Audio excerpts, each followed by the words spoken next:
ನಿಮಗೇನಾದರೂ ಕರಿಬೇವು ಸೊಪ್ಪು ಸಿಕ್ತು ಅಂದರೆ ಈ ರೀತಿಯಾಗಿ ಚಟ್ನಿ ಪುಡಿನ ಮಾಡಿಟ್ಕೊಂಡ್ರೆ ಸೂಪರಾಗಿರುತ್ತೆ. ಫ್ರಿಡ್ಜಲ್ಲಿಟ್ಟರೆ 2 ತಿಂಗಳು ನೀವು ಆರಾಮಾಗಿ ಯೂಸ್ ಮಾಡ್ಕೋಬೋದು. ತುಂಬ ಕರಿಬೇವು ಸೊಪ್ಪು ಸಿಕ್ತು ಅಂದರೆ ಹೊರಗಡೆ ಇಟ್ಟರೆ ಒಣಗೋಗುತ್ತೆ. ಆದರೆ ಈ ರೀತಿಯಾಗಿ ನೀವು ಮಾಡಿಟ್ಕೊಂಡ್ರೆ 2 ತಿಂಗಳುಗಟ್ಟಲೆ ಆರಾಮಾಗಿ ಯೂಸ್ ಮಾಡ್ಕೋಬೋದು. ಅದು ಆಗಲಿ ಚಪಾತಿಗಾಗಲಿ ಅಥವಾ ಅನ್ನಕ್ಕಾಗಲಿ ಈ ರೀತಿ ಸ್ವಲ್ಪ ಮೊಸರು ಹಾಕ್ಕೊಂಡು ಅದಕ್ಕೆ ಒಂದು 2 ಚಮಚ ನಾವು ಈ ರೀತಿ ಕರಿಬೇವು ಸೊಪ್ಪಿನ ಚಟ್ನಿ ಪುಡಿ ಹಾಕ್ಕೊಂಡು ತಿಂತಾಯಿದ್ರೆ ತುಂಬ ರುಚಿಯಾಗಿರುತ್ತೆ. ಖಾಲಿ ಕೂಡ ತಿನ್ಬೋದು, ಅಷ್ಟು ರುಚಿಯಾಗಿ ಬರುತ್ತೆ ಈ ಕರಿಬೇವು ಸೊಪ್ಪಿನ ಚಟ್ನಿ ಪುಡಿ. ನೋಡಿ ಜಸ್ಟ್ ಮೊಸರಿಗೆ ಚೆನ್ನಾಗಿರುತ್ತೆ. ಖಾಲಿ ಬೇಕಾದರೆ ಹಾಗೆ ಬೇಕಾದರೆ ತಿನ್ಕೋಬೋದು. ಬನ್ನಿ ಹೇಗೆ ಮಾಡೋದು ಈ ಕರಿಬೇವು ಸೊಪ್ಪಿನ ಚಟ್ನಿ ಪುಡಿ ಅಂತ ನೋಡೋಣ. ಇಲ್ಲಿ ನೋಡಿ ಇಷ್ಟು ಕರಿಬೇವು ಸೊಪ್ಪು ತೊಗೊಂಡಿದ್ದೀನಿ. ಇದು ನಾಟಿ ಕರಿಬೇವು ಸೊಪ್ಪು ತೊಗೊಂಡಿದ್ದೀನಿ. ಅಂಗಡಿಯಲ್ಲಿ ಆರಾಮಾಗಿ ಸಿಗುತ್ತೆ, ಅಂದರೆ ಸಂತೆಯಲ್ಲಿ ಸಿಗುತ್ತೆ. ಇದನ್ನು ಚೆನ್ನಾಗಿ ತೊಳೆದು ಸ್ವಲ್ಪ ಒರೆಸೋದ್ರೆ ಒರೆಸ್ಕೊಳ್ಳಿ. ಇಲ್ಲ ಅಂದರೆ ಸ್ವಲ್ಪ ಆದರೂ ಒಣಗಬೇಕು, ಫುಲ್ ನೀರು ಹಾಕಬೇಡಿ. ಇದನ್ನು ಒಂದು ಬಾಣಲೆಗೆ ಹಾಕಿ ಗರಿಗರಿಯೇ ಆಗೋವರೆಗೂ ಅದನ್ನು ಫ್ರೈ ಮಾಡ್ಕೋಬೇಕು. ಫ್ರೈ ಮಾಡುವಾಗ ಎಣ್ಣೆ ಹಾಕೋ ಅವಶ್ಯಕತೆ ಇಲ್ಲ, ಜಸ್ಟ್ ಖಾಲಿ ಬಾಣಲೆಗೆ ಇದನ್ನು ಸೊಪ್ಪನ್ನು ಹಾಕಿಬಿಟ್ಟು ಫ್ರೈ ಮಾಡ್ಕೋಬೇಕು. ನಾನು ಆಲ್ಮೋಸ್ಟ್ ಇಲ್ಲಿ ಒಣಗಿಸಿದ್ದೆ, ಸ್ವಲ್ಪ ಸ್ವಲ್ಪ ಹಸಿ ಇತ್ತು, ಆದರೂ ಈಗ ಹಾಕಿದ್ದೀನಿ. ಈಗ ಚೆನ್ನಾಗಿ ಸೌಂಡ್ ಬರೋವರೆಗೂ ನಾನು ಇದನ್ನು ಫ್ರೈ ಮಾಡ್ಕೊಳ್ತೀನಿ, ಅಂದರೆ ನೀರಿನ ಅಂಶ ಇರಬಾರ್ದು. ಒಂದು 5 ನಿಮಿಷದ ಮೇಲೆ ಆಗಿದೆ ಫ್ರೈ ಮಾಡೋಕ್ಕೆ ಸ್ಟಾರ್ಟ್ ಮಾಡಿ. ಇವಾಗ ನೀರೆಲ್ಲ ಹೋಗ್ತಾ ಬಂದಿದೆ, ನೋಡಿ ತೋರಿಸ್ತೀನಿ ಹೇಗಾಗಿದೆ ಅಂತ. ನೋಡಿ ಕಲರ್ ಕೂಡ ಹೋಗಿದೆ, ಮತ್ತು ಜಾಸ್ತಿ ದೊಡ್ಡ ಉರಿ ಇಟ್ಟರೆ ಕಪ್ಪಾಗಿಬಿಡುತ್ತೆ. ಅದರಿಂದ ಸಣ್ಣ ಉರಿಯಲ್ಲಿ ನಾವು ಇದನ್ನು ಫ್ರೈ ಮಾಡ್ಕೋಬೇಕು. ಸೌಂಡ್ ಕೂಡ ಚೇಂಜ್ ಆಗಿದೆ ಈಗ. ಮತ್ತು ಇನ್ನು ಸ್ವಲ್ಪ ಎಲೆಗಳಿದೆ, ಅವನು ಕೂಡ ಸ್ವಲ್ಪ ಫ್ರೈ ಮಾಡ್ಕೊಳ್ಳೋಣ. ಯಾಕಂದರೆ ಕೆಲವು ಸಣ್ಣ ಎಲೆಗಳಿರ್ತಲ್ಲ, ಬೇಗ ಬೇಗ ಫ್ರೈ ಆಗುತ್ತೆ. ದೊಡ್ಡ ಎಲೆಗಳಿದ್ದರೆ ಸ್ವಲ್ಪ ಟೈಮ್ ತಗೊಳುತ್ತೆ. ನೋಡಿ ಈ ರೀತಿ ಕೈಯಿಂದ ಅಂದರೆ ಅವು ಎಲ್ಲ ಪೀಸ್ ಪೀಸ್ ಆಗಬೇಕು, ಮುರಿಬೇಕು, ಅಲ್ಲಿವರೆಗೂ ನಾವು ಇದನ್ನು ಫ್ರೈ ಮಾಡ್ಕೋಬೇಕಾಗುತ್ತೆ. ನೋಡಿ ಸಣ್ಣ ಉರಿಯಲ್ಲಿ ಈಗ ಫ್ರೈ ಮಾಡ್ಕೊಳ್ತಾ ಇದ್ದೀನಿ. ಇನ್ನೂ ಸ್ವಲ್ಪ ಹೊತ್ತು ಫ್ರೈ ಆದಮೇಲೆ ನೋಡಿ ಈ ರೀತಿ ನಾವು ಪ್ರೆಸ್ ಮಾಡಿದ್ರೆ ಇದು ಪುಡಿ ಪುಡಿ ಹಾಕಬೇಕು. ಇಲ್ಲಿವರೆಗೂ ಫ್ರೈ ಮಾಡಿಕೊಂಡ್ರೆ ಕರೆಕ್ಟಾಗಿ ಆಗಿದೆ ಅಂತ. ಇದನ್ನು ಒಂದು ಪ್ಲೇಟಿಗೆ ನಾನು ಶಿಫ್ಟ್ ಮಾಡ್ತೀನಿ, ಯಾಕಂದರೆ ಇದರಲ್ಲಿಟ್ಟರೆ ಎಲೆಗಳೆಲ್ಲ ಕಪ್ಪಾಗುತ್ತೆ. ಮತ್ತು ಸೌಂಡ್ ಯಾವ ರೀತಿ ಬರಬೇಕು ಅಂತ ನೋಡಿ ನಿಮಗೆ ತೋರಿಸ್ತೀನಿ ನಂತರದಲ್ಲಿ ಯಾವ ರೀತಿ ಸೌಂಡ್ ಬರಬೇಕು ಅಂತ.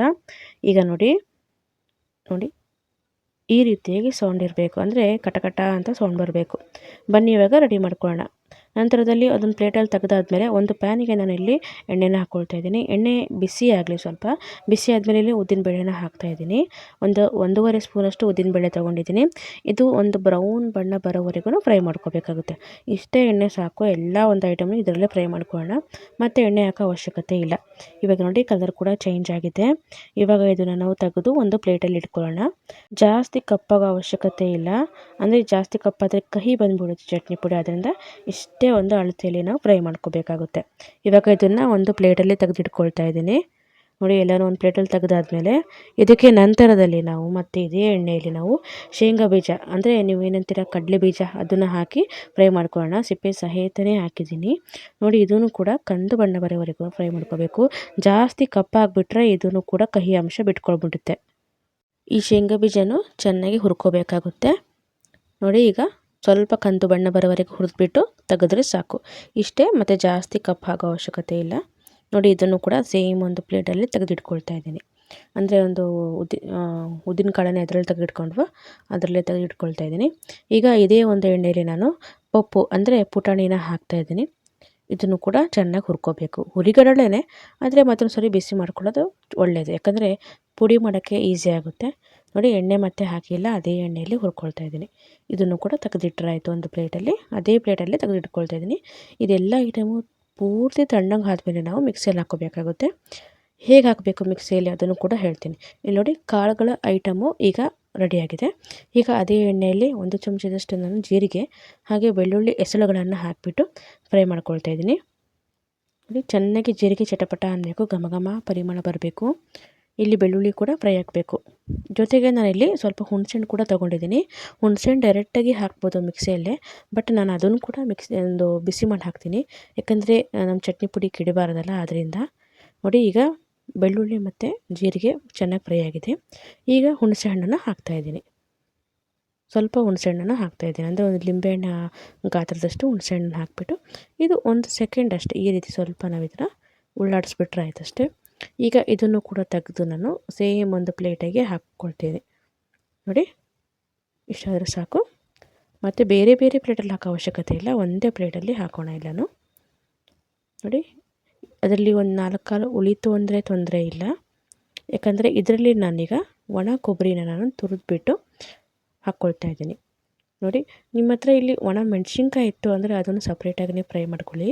ನಾನು ಇಲ್ಲಿ ಮೆಣಸಿನ್ಕಾಯಿನ ಇಲ್ಲಿ ಪೌಡ್ರ್ ಮಾಡಿಸಿದ್ನಲ್ಲ, ಅದರಿಂದ ಪೌಡ್ರ್ ಇತ್ತು ಡೈರೆಕ್ಟಾಗಿ ಪೌಡ್ರ್ ಹಾಕೋದು ಬೇಡ, ಹಸಿದು ಪೌಡ್ರು ಅಂತೇಳಿ ನಾನು ಏನು ಮಾಡಿದ್ದೀನಿ ಅಂದರೆ ಇಲ್ಲಿ ಕೊಬ್ಬರಿಯಲ್ಲಿ ನಾನು ಖಾರದ ಪುಡಿನ ಹಾಕ್ತಾಯಿದ್ದೀನಿ.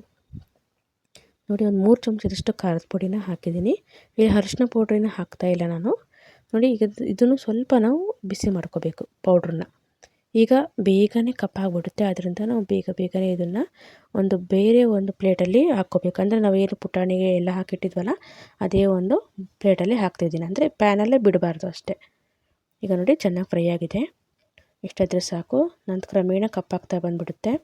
ನನ್ನ ಜೊತೆಗೆ ಇದಕ್ಕೆ ಉಪ್ಪನ್ನು ಕೂಡ ಇಲ್ಲಿ ಸೇರಿಸ್ತಾ ಇದ್ದೀನಿ. ನೀವು ಮಿಕ್ಸರಲ್ಲಿ ಹಾಕುವಾಗ ಉಪ್ಪನ್ನು ಹಾಕ್ಬೋದು. ಜಸ್ಟ್ ತೋರ್ಸೋಕ್ಕೆ ಈಸಿ ಆಗುತ್ತೆ ಅಂತ ಈ ರೀತಿ ಮಾಡಿದ್ದೀನಿ. ನೋಡಿ, ಈಗ ಚೆನ್ನಾಗಿ ಫ್ರೈ ಆದಮೇಲೆ ಒಂದು ಪ್ಲೇಟಿಗೆ ಶಿಫ್ಟ್ ಮಾಡ್ಕೊಂಡಿದ್ದೀನಿ. ಈಗ ರುಬ್ಬುವ ಸರದಿ ಹೇಗೆ ರುಬ್ಬೋದು? ಫಸ್ಟ್ ನಾನಿಲ್ಲಿ ಹಾಕ್ಕೊಳ್ತಾ ಇದ್ದೀನಿ. ಎಲೆಗಳನ್ನು ಕೂಡ ಹಾಕ್ಬೋದು, ಇಲ್ಲಾಂದರೆ ನೀವು ಕಾಳುಗಳನ್ನು ಕೂಡ ಹಾಕ್ಬೋದು. ನಾನು ಏನು ಮಾಡ್ತೀನಿ ಅಂದರೆ ಫಸ್ಟ್ ಕಾಳುಗಳನ್ನು ಹಾಕ್ತೀನಿ. ಯಾಕಂದರೆ ಎಲೆ ಬೇಗ ಪುಡಿ ಆಗುತ್ತೆ, ಬಟ್ ಕಾಳುಗಳು ಸ್ವಲ್ಪ ಟೈಮ್ ಆಗುತ್ತಲ್ಲ, ಅದರಿಂದ ಇದನ್ನು ಕಾಳುಗಳನ್ನು ಕೆಳಗಡೆ ಎಲ್ಲನೂ ಹಾಕ್ತಿದ್ದೀನಿ ಜೊತೆಗೆ.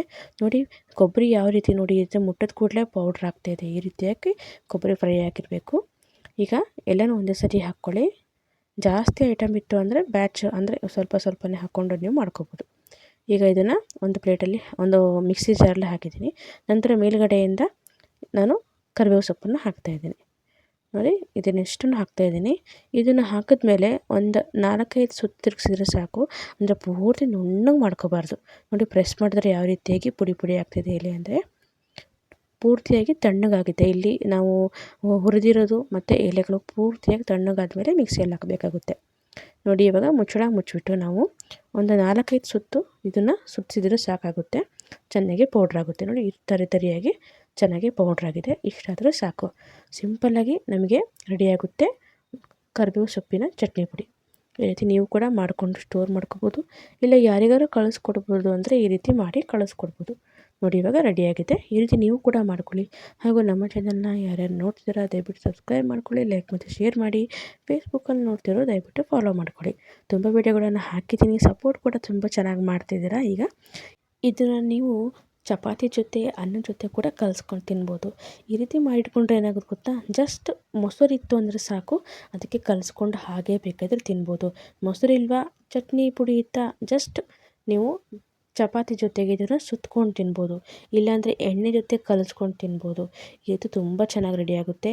ಅನ್ನ ಇತ್ತು ಅಂದರೆ ಅನ್ನಕ್ಕೆ ಸ್ವಲ್ಪ ತುಪ್ಪ ಹಾಕ್ಕೊಂಡು ತುಪ್ಪದ ಜೊತೆ ಸ್ವಲ್ಪ ಈ ಕರಿಬೇವು ಪುಡಿ ಚಟ್ನಿ ಪುಡಿ ಹಾಕ್ಕೊಂಡು ತಿಂದರೆ ತುಂಬ ಸೂಪರಾಗಿರುತ್ತೆ. ನೀವು ತಿಂದಿದ್ದೀರಾ ಅಂದರೆ ನಿಮಗೆ ರುಚಿ ಗೊತ್ತಿರುತ್ತೆ. ನೋಡಿ, ಜಸ್ಟ್ ಮೊಸರಿಗೆ ಈ ರೀತಿ ಒಂದೂವರೆ ಸ್ಪೂನ್ ಅಥವಾ 2 ಸ್ಪೂನ್ ಬೇಕಾದರೆ ಹಾಕಿ ಜಸ್ಟ್ ಕಲಿಸ್ಕೊಂಡು ತಿಂತೆ ಅಂದರೆ ತುಂಬ ರುಚಿ ಇರುತ್ತೆ. ನೀವು ಕೂಡ ಮಾಡ್ಕೊಳ್ತೀರಾ ಅಂತ ಅಂದ್ಕೊಳ್ತಾ ನಮ್ಮ ಈ ವಿಡಿಯೋ ಇಷ್ಟ ಆಯಿತು ಅಂತ ನಾನು ಭಾವಿಸ್ತಾ, ಹೀಗೆ ನಮಗೆ ಸಪೋರ್ಟ್ ಮಾಡ್ತೀರಾ ಅಂತ ಅಂದ್ಕೊಳ್ತಾ ನಮ್ಮ ವಿಡಿಯೋ ನೋಡಿದ್ದಕ್ಕೆ ತುಂಬ ಹೃದಯ ಧನ್ಯವಾದಗಳು. Thank you. ಬಾಯ್.